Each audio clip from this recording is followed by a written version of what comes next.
Next, we're going to go to straight to the origin of a lot of AI innovation today, and I'm delighted to bring Stathis from Google Cloud on stage and Stephen, the CRO at Payhawk. Thanks, Theo. You got a mic? Let me sit down. Yeah, always difficult with a live demo. I'm going to use my phone for the questions, so forgive me, I haven't got cards. But I'm joined by Stathis. Stathis is the field CTO for EMEA Strategic Financial Services from Google Cloud. You're working with, I think you mentioned, about 10 of the largest financial service companies in the world, having conversations every single day about where they are, where they want to go, how they achieve that, and obviously how Google plays a part in that. So maybe if you could just give us a quick intro, and we'll go from there. Absolutely. Pleasure to be here.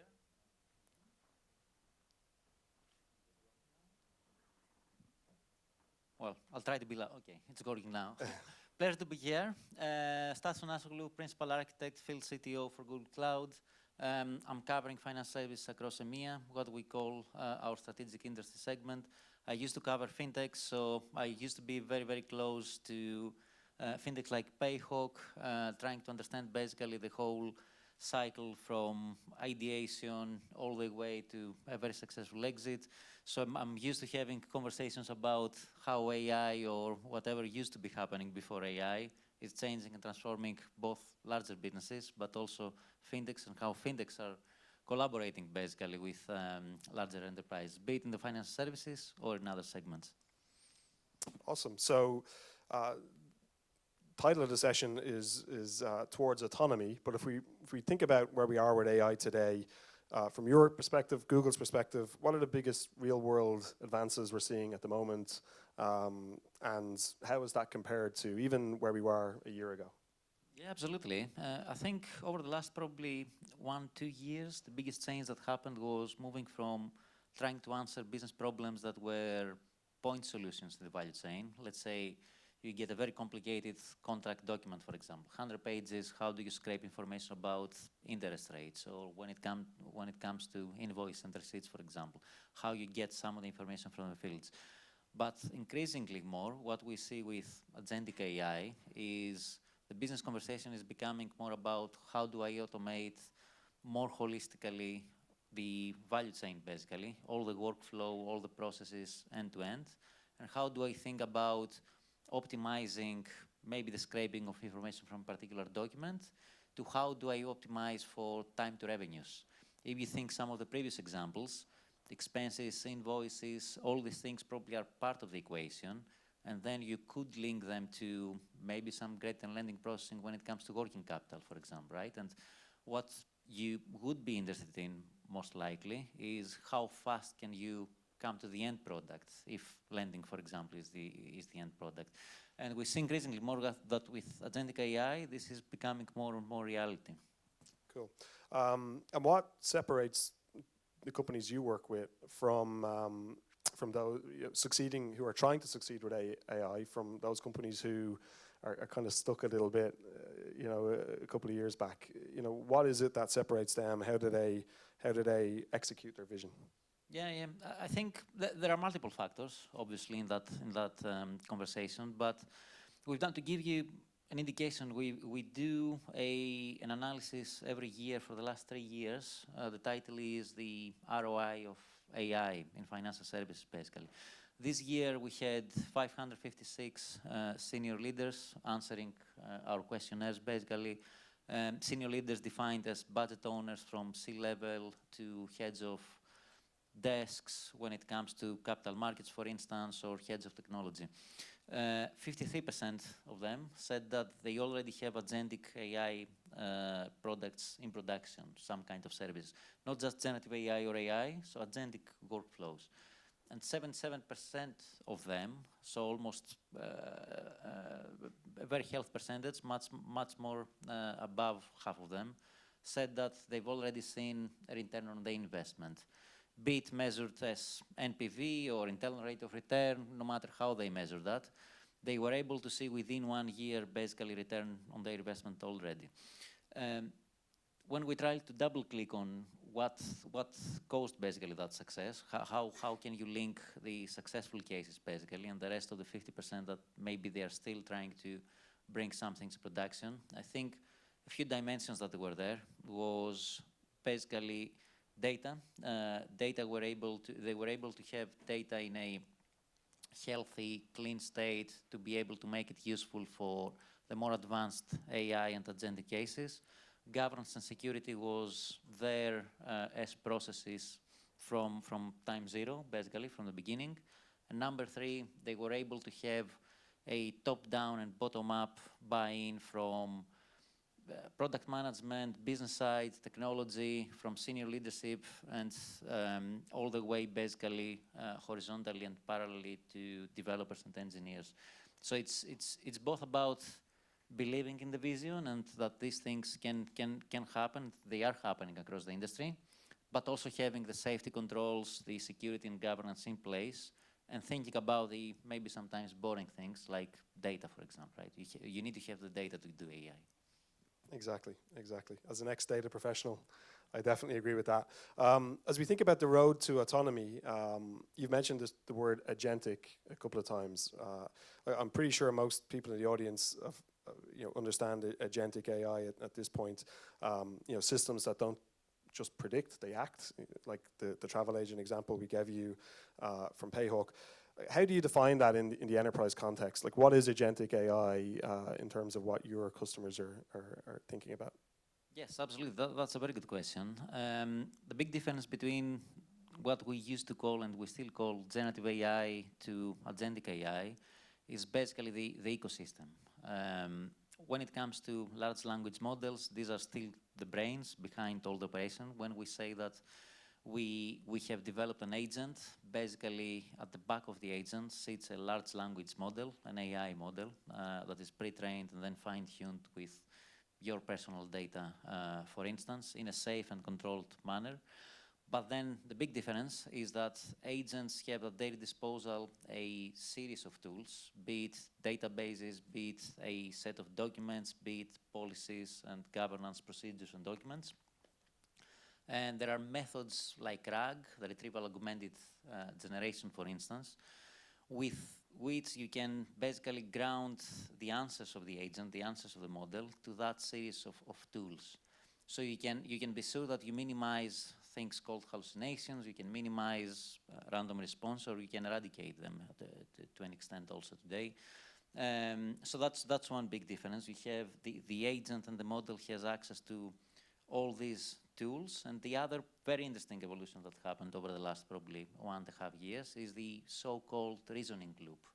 Reasoning loop is basically different methods. There are 2 or 3 different methods right now that are state-of-the-art, with which you can get the model basically to critique its responses and reason through step-by-step why it gave an answer that it gave you.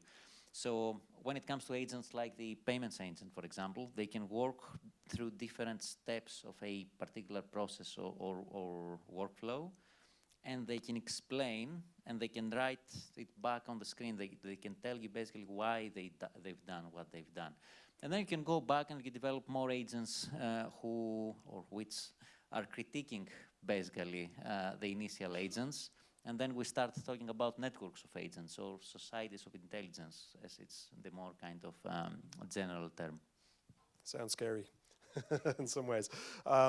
Oftentimes a question we come across as part of a sales cycle, for example, is should we build or should we go and buy? And I think that question is definitely in focus when it comes to AI and the speed at which we can execute things. So what's your opinion, or what are you seeing again across your customer base?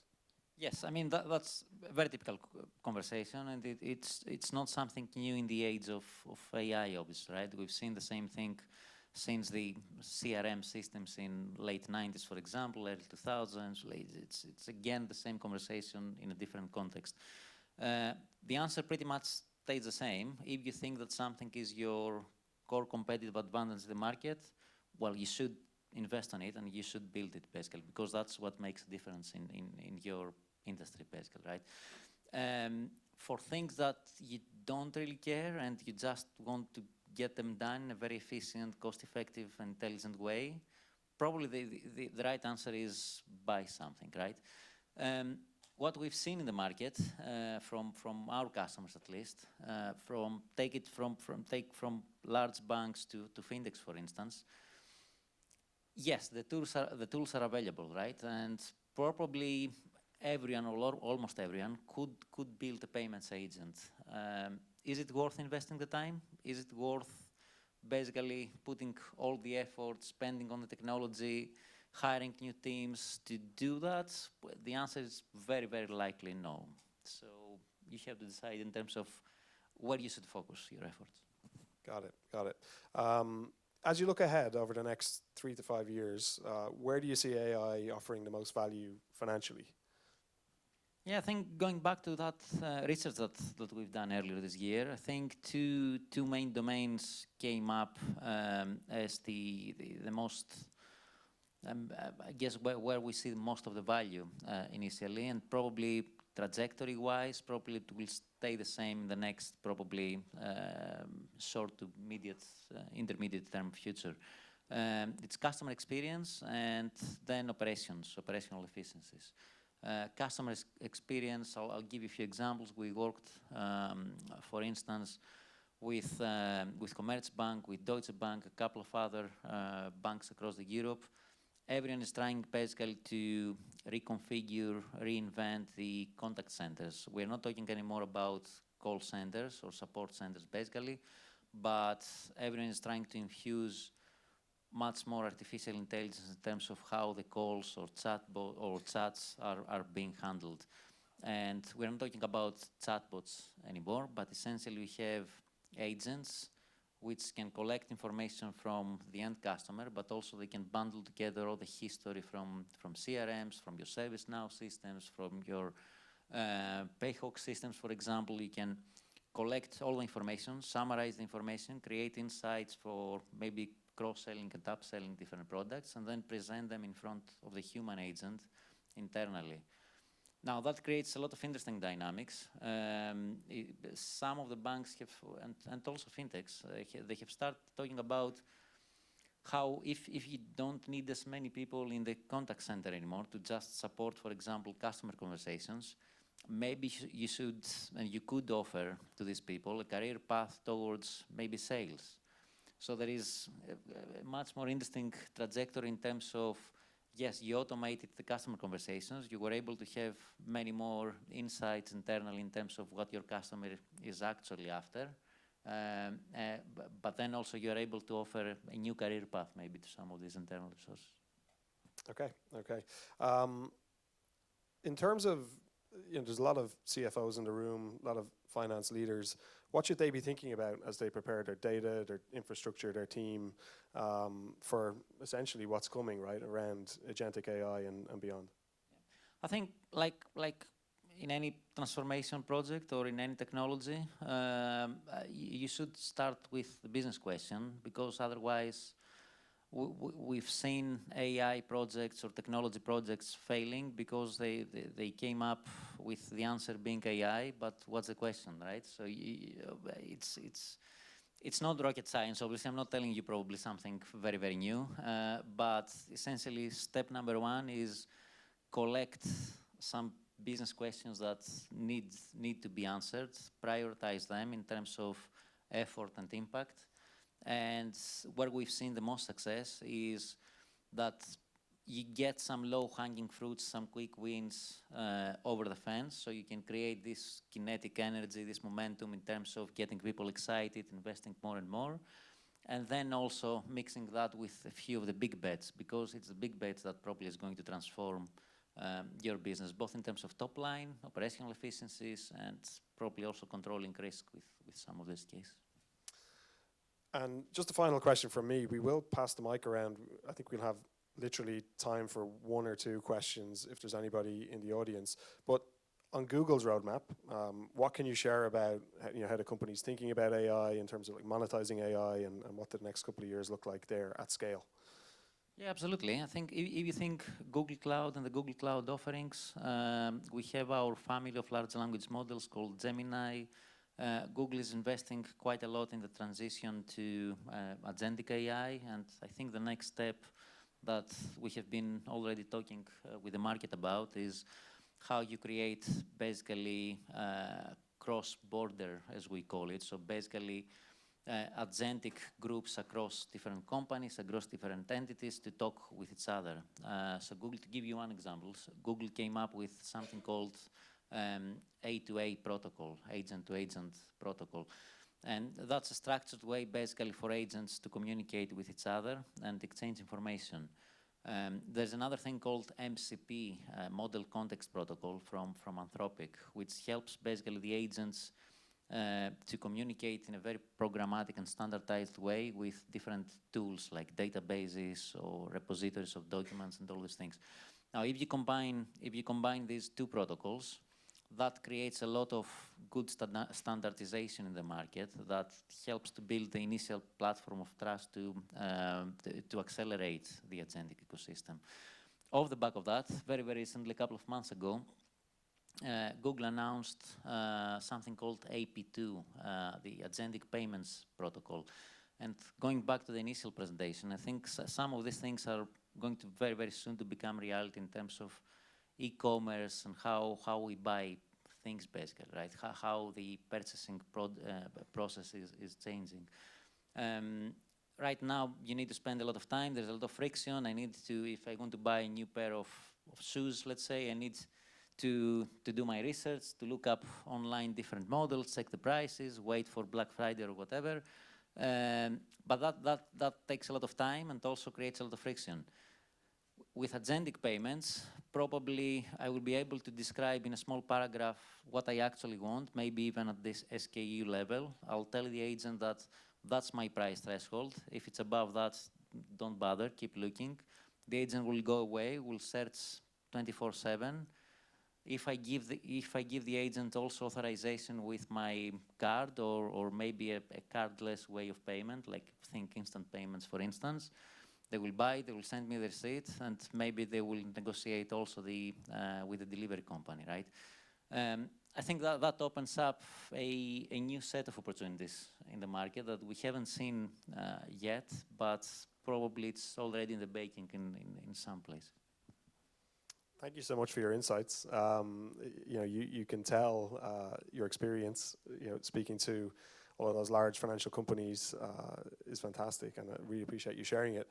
Is there anybody in the audience who has, maybe we probably have time for 1 or 2 questions, if anybody wants to ask Stathis anything?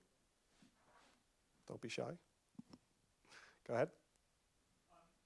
Talked a lot about friction, and in my work, there's good friction and bad friction. The good friction stops us making bad decisions, but also helps with compliance. I really like what you said about the reasoning models and the reasoning aspects of the AI, is that it starts to justify or to give things.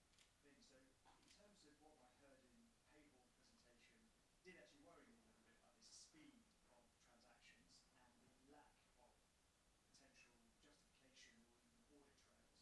So do you think that AI is going to be able to be trusted, as you talked about these agent-to-agent models as well?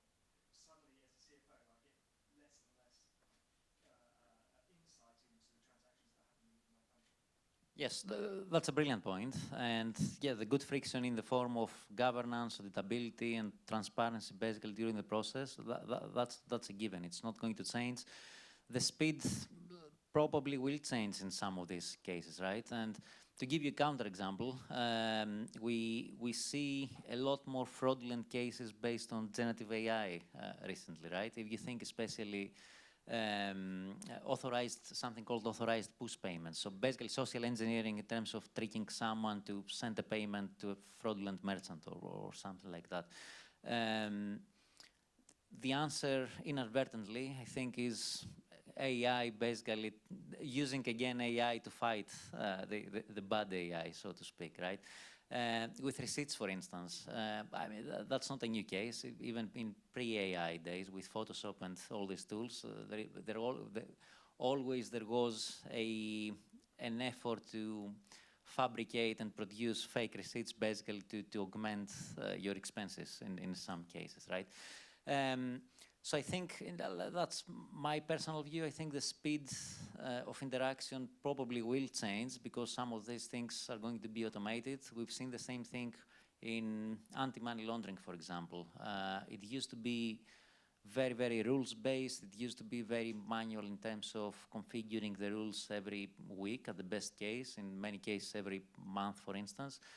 Slowly, we see more and more a change to pure machine learning systems. We've worked with HSBC, for instance, and a couple of other banks to develop an AI-based anti-money laundering system. The transparency is there. There are ways to have explainable AI, so-called explainable AI, and to do attribution in specific factors, let's say rapid move of funds, for instance. That's one indication that there might be something happening there.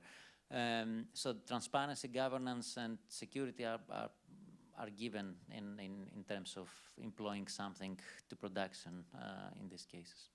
Yeah, great question. We are at time, and I know we also want to do the minute silence at 11 as Theo called out, so we'll respect that for sure. Thank you, everybody, and really appreciate Stathis, you sharing. If you're around at the coffee break, obviously I'll be around. Can jump up and talk to you as well. Thank you so much. Thank you very much.